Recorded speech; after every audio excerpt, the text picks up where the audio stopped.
की वंदे। आप सभी का ये जोश बता रहा है कि फर्स्ट सेशन से कोई बोर नहीं हुआ था और मुझे पूरा विश्वास है इस पूरे अधिवेशन में हम कुछ अच्छा सीखेंगे जो हमारे बैंकिंग में काम आने वाला है और संगठन से जुड़ी परिपाटी जो हमारे व्यवहारिक जीवन को भी अनमोल बनाती है। मैं आप सभी को आश्वस्त करता हूं कि इस अधिवेशन के बाद में आपको आपके व्यवहारिक जीवन में बहुत से बदलाव महसूस होंगे और वह आपकी बेहतर जीवन और देश के हित में काम करने की आपकी भावनाओं को प्रबल करेंगे। धन्यवाद साथियों। जैसा कि अभी मुझे यहाँ पे महासचिव रिपोर्ट के लिए बुलाया गया है, तो उस रिपोर्ट को हमने अपने सभी फोल्डर्स में भी साझा किया है, आप उसे भी पढ़ सकते हैं और मैं अपनी तरफ से व्यक्तिगत तौर पे भी उसे पढ़ के आप लोगों के सम्मुख रखने वाला हूं। साथियों, जैसा कि अभी सर ने बताया कि यह जो सत्र रहेगा वह महासचिव रिपोर्ट, ट्रेजरर रिपोर्ट का रहेगा। इसके अलावा हम इसमें मुख्य संवाद का भी एक सेशन रखेंगे जिसमें हम 2-वे कम्युनिकेशन में बात करेंगे। इससे कार्रवाई को आगे बढ़ाने से पहले मैं आप सभी को कुछ बात अपने साथ में आप लोगों के साथ साझा करना चाहता हूं कि जब भी हम बात करते हैं संगठन की, तो वह संगठन किसी की व्यक्तिगत हितों के लिए नहीं है, वह सामूहिक हितों की बात करता है। और जब हम सामूहिक हित की बात करते हैं तो वहां पे कोई भी व्यक्तिगत नहीं है।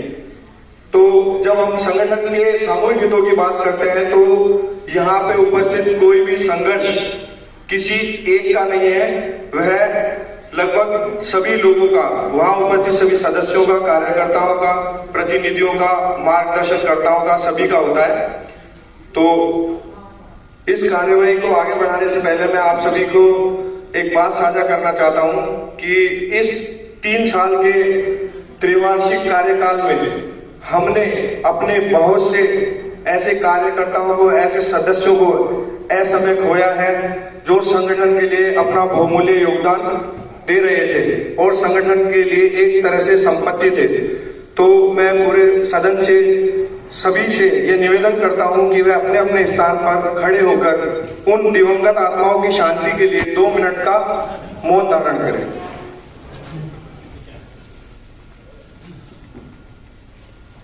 स्कूल एजुकेशन जो कि चंडीगढ़ में हुआ था, वहां पे संपन्न हुआ था।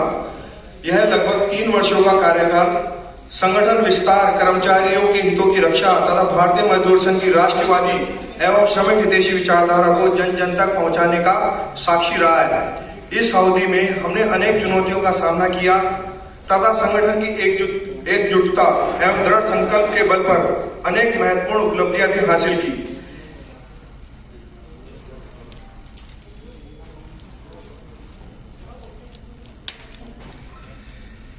द्वारा जो कार्यक्रम लिए गए हैं उनके बारे में संक्षिप्त विवरण हमने आप लोगों को फोल्डर में दिया है, जिसमें सबसे महत्वपूर्ण हमें ऐसा लगता है कि जो सभी के लिए जानना जरूरी है, उसमें सबसे महत्वपूर्ण जो था वह हमारे एक साथी जो कि लुधियाना अंचल की हमारी एक महिला साथी है, जिसको मिसक्रेज होने की स्थिति में भी अवकाश के लिए आवेदन करने के बावजूद प्रबंधन द्वारा तानाशाही रवैया अपनाते हुए अवकाश को एलडब्ल्यूपी में परिवर्तित किया गया। संगठन ने इस मामले को श्रम न्यायालय के समक्ष मजबूती से उठाया। न्यायालय में संगठन की विजय हुई और महिला साथी को न्याय प्राप्त हुआ। यह संघर्ष केवल कार्यस्थल पर महिला कर्मचारियों के सम्मान, अधिकारों एवं गरिमा की रक्षा की दिशा में जो सहयोग किया, उसके लिए मुझे पूरे उत्तर भारत में लगभग 25 से 30 हजार किलोमीटर का प्रवास करना हुआ और इन यात्राओं का उद्देश्य केवल संगठन का उद्देश्य सदस्यों की वृद्धि और कर्मचारियों के बीच विश्वास एवं संवाद को मजबूत करना था। और मुझे बताते हुए बहुत ही प्रशंसा हो रही है कि हम अपने इस लक्ष्य को प्राप्त करने में काफी हद तक सफल भी रहे हैं। आज उसी का परिणाम है कि यह निरंतर प्रयास और साथियों का विश्वास है कि हमारा संगठन जयपुर, चंडीगढ़, लुधियाना, नोएडा और देहरादून अंचलों में बहुमत प्राप्त संगठन के रूप में स्थापित है।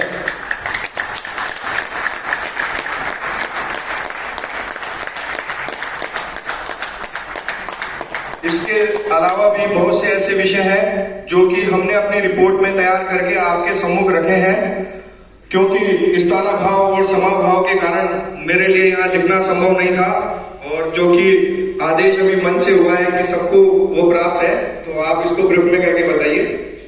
साथियों, यह उपलब्धि जो थी वह केवल एक व्यक्ति की नहीं थी, बल्कि संगठन के प्रत्येक कार्यकर्ता, पदाधिकारी और सदस्य के अथक परिश्रम, समर्पण और त्याग का परिणाम था।